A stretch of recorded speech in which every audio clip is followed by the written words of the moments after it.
ان کی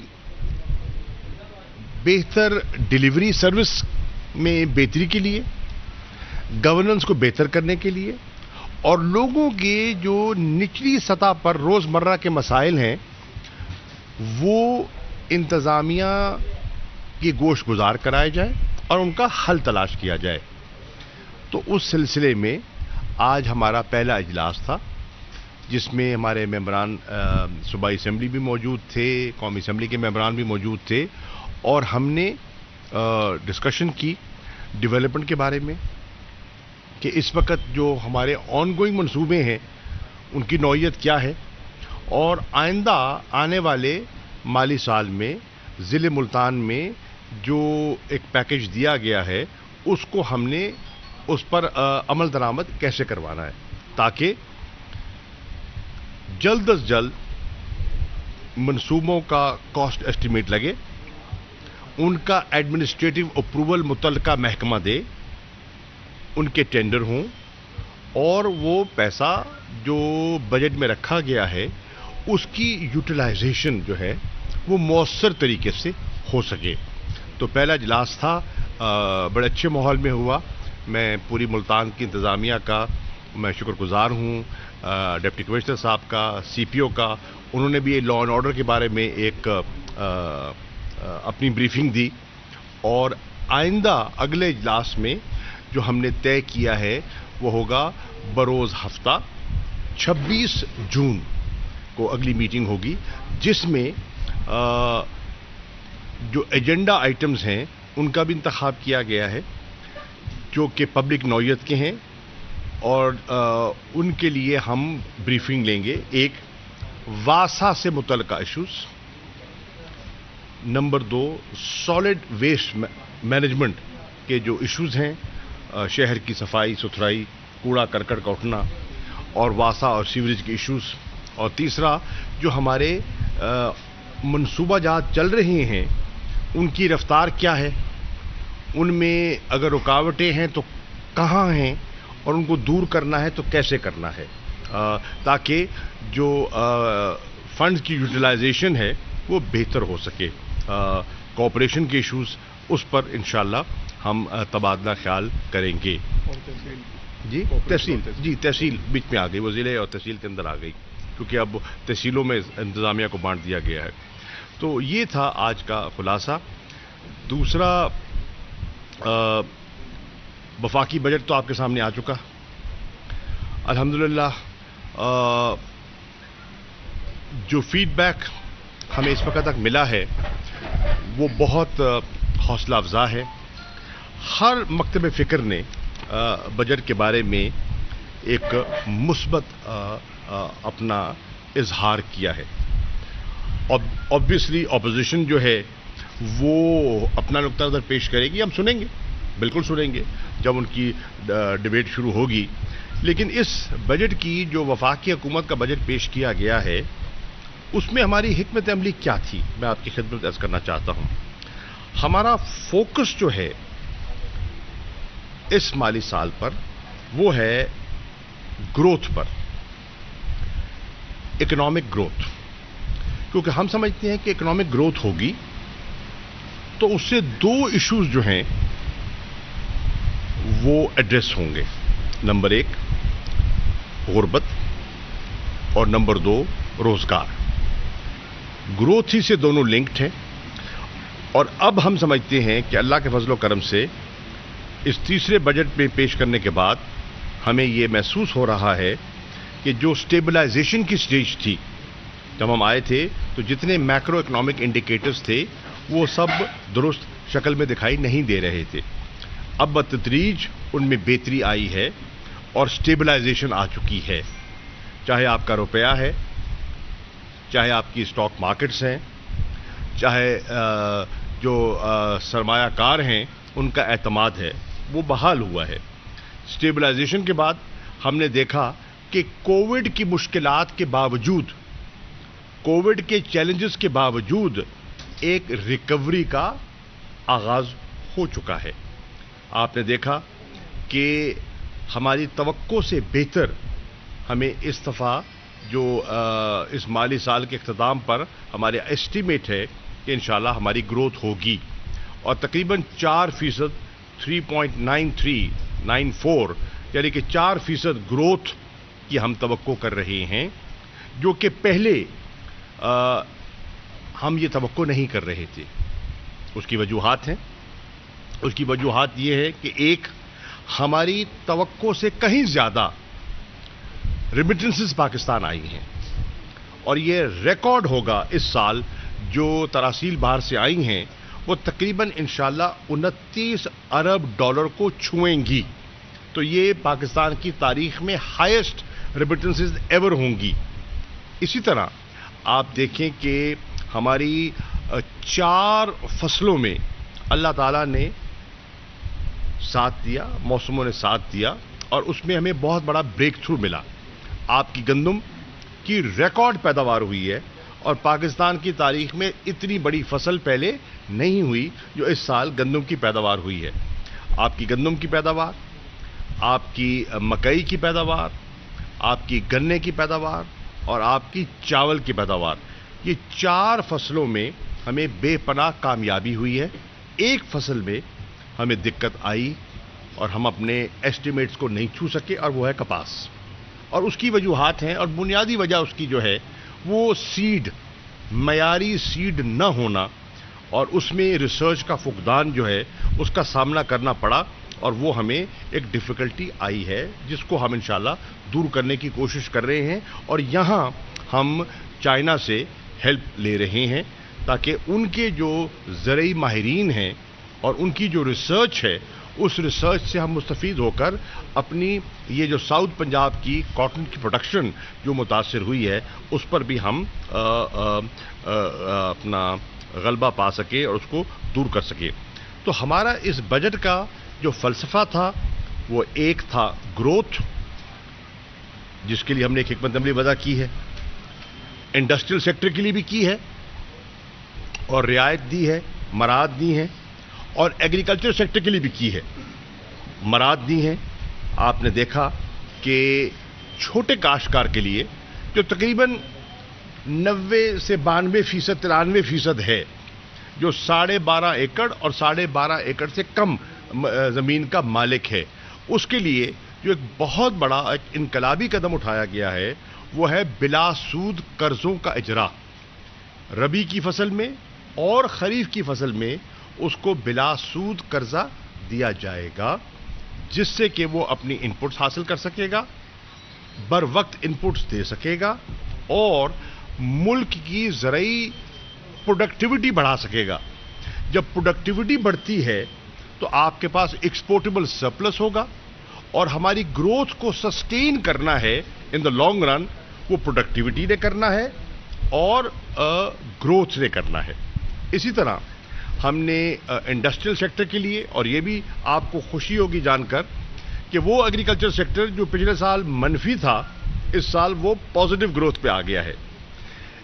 large scale manufacturing sector میں اس سال کے اختتام پر ہم توقع کر رہے ہیں کہ 9% گروتھ ہوگی۔ یہ بھی انپریسیڈنٹڈ ہے، بڑے عرصے کے بعد نہ صرف جمود تھا بلکہ گر رہی تھی، پاکستان ڈی انڈسٹریلائز ہو رہا تھا اور اب ہم دوبارہ انڈسٹریلائزیشن کی طرف جا رہے ہیں۔ اور آپ نے دیکھا کہ اس دفعہ بجٹ میں بہت سی کنسیشنز دی گئی ہیں، فیڈرل ایکسائز میں دی گئی ہے، ڈیوٹیز میں دی گئی ہے، ٹیکس کنسیشنز دیے گئے ہیں، اسپیشل اکنامک زونز کو پروموٹ کرنے کے لیے ایسے اعلانات کیے گئے ہیں جس سے کہ انشاءاللہ ہمارا انڈسٹریل سیکٹر جو ہے وہ گرو کرے گا۔ دوسری چیز ہماری جو ہماری اس بجٹ کا فلسفہ اور کوشش تھی وہ ہے ڈیولپمنٹ اورینٹیشن۔ اس سال ہم نے مرکزی بجٹ میں جو پبلک سیکٹر ڈیولپمنٹ پروگرام ہے اس پہ ہم نے رکھا ہے 900 ارب۔ یہ جو مالی سال ختم ہو رہا ہے 30 جون کو، کل پبلک سیکٹر ڈیولپمنٹ پروگرام کا جو حجم تھا وہ 630 ارب تھا، اس کو بڑھا کے کیا گیا ہے 900 ارب، یعنی کہ تقریباً اس میں 43% اضافہ کیا گیا ہے، جب ڈیولپمنٹ کا پیسہ زیادہ خرچ ہوگا اس کا امپیکٹ بھی گروتھ پہ ہوگا، اور اس کے لیے رقم مختص کی گئی ہے نہ صرف وفاقی بجٹ میں، جو صوبوں کو پیسہ منتقل کیا جا رہا ہے 2135 ارب کے لگ بھگ، وہ بھی پچھلے سال سے کہیں زیادہ ہے، اور صوبوں کو بھی آپ دیکھیں گے کہ زیادہ وسائل دستیاب ہوں گے ڈیولپمنٹ ایکٹیویٹی کو انڈر ٹیک کرنے کے لیے۔ یہ دوسری اور ہماری تیسری ترجیح جو ہے اس بجٹ میں وہ ہے مہنگائی کا مقابلہ کرنا، کیونکہ اس وقت ہمارا جو بہت بڑا چیلنج رہا ہے اس پورے سال میں وہ رہا ہے مہنگائی۔ آٹا، چینی، گھی، یہ روزمرہ کی جو چیزیں تھیں، اس میں ہم کس طرح ہم کمی لا سکتے ہیں یا ٹھہراؤ پیدا کر سکتے ہیں، اور ایک اس میں ٹھہراؤ پیدا کریں، اور دوسرا جو عام شہری ہے اس کی قوت خرید میں اضافہ کریں۔ اس کی جب پرچیزنگ پاور بڑھے گی تو جو چیزیں مہنگی بھی ہیں وہ خرید پائے گا، جب اس کی پرچیزنگ پاور کم ہوگی تو وہ نہیں خرید پائے گا۔ اور آپ نے دیکھا کہ اب جو ہمیں اشارے مل رہے ہیں کہ اللہ کے فضل و کرم سے ہماری جو پر کیپٹا انکم ہے اس میں بھی اضافہ دکھائی دے رہا ہے، اور پر کیپٹا انکم میں اب ایک خیال ہے کہ $200 فی کس اس میں اضافہ ہوا ہے، یعنی کہ جو تقریباً 1300 رفلی، میں کہہ رہا ہوں رفلی جو $1300 پر کیپٹا ہماری انکم تھی، اب وہ انشاءاللہ ہو رہی ہے 1500، اور اس کو آگے لے کے جانا ہے تاکہ جب پرچیزنگ پاور بڑھے گی تو اس سے وہ مہنگائی کا بہتر مقابلہ کر سکیں گے۔ اور دوسرا، قیمتوں میں ہم نے ٹھہراؤ لانا ہے۔ کس طرح؟ ٹیکس کی مراعات، بہتر ایڈمنسٹریٹو کنٹرول، یوٹیلیٹی سٹورز کو زیادہ مؤثر طریقے سے استعمال کرنا، اور وہ ایریاز جن کی وجہ سے مہنگائی میں اضافہ ہو سکتا ہے اور ہوا ہے ان پر کنٹرول۔ ہم پر بڑا پریشر تھا کہ بجلی کے نرخ بڑھائے جائیں، ٹیرف بڑھایا جائے۔ پرائم منسٹر صاحب نے بہت بحث تمیز کے بعد یہ فیصلہ کیا کہ لوگوں پر بجلی کا مزید بوجھ نہیں ڈالا جا سکتا۔ لوگ پہلے بہت بوجھ اٹھا رہے ہیں، نمبر ایک۔ نمبر دو، جب بجلی میں ہم اضافہ کریں گے ٹیرف میں تو اس کا ڈائریکٹ امپیکٹ ہوگا کاسٹ آف پروڈکشن پر۔ جب کاسٹ آف پروڈکشن بڑھے گی تو ہماری جو اشیاء ہیں جو ہم پیدا کرتے ہیں ان کی جو کمپیٹیٹو ایج ہے وہ ہمارا ضائع ہو جائے گا۔ تو ہم نے پریشر کے باوجود بجلی کی قیمت نہیں بڑھائی، ہم نے پریشر کے باوجود پیٹرولیم کی قیمتوں میں ٹھہراؤ رکھا ہے، اور ڈیزل کی قیمت کو کم کرنے کا، جس کا ڈائریکٹ امپیکٹ آتا ہے ٹرانسپورٹیشن پر، فریٹ کاسٹ پر، ٹریکٹرز پر، اس کو ہم نے کم کرنے کا فیصلہ کیا ہے۔ اسی طرح ہم نے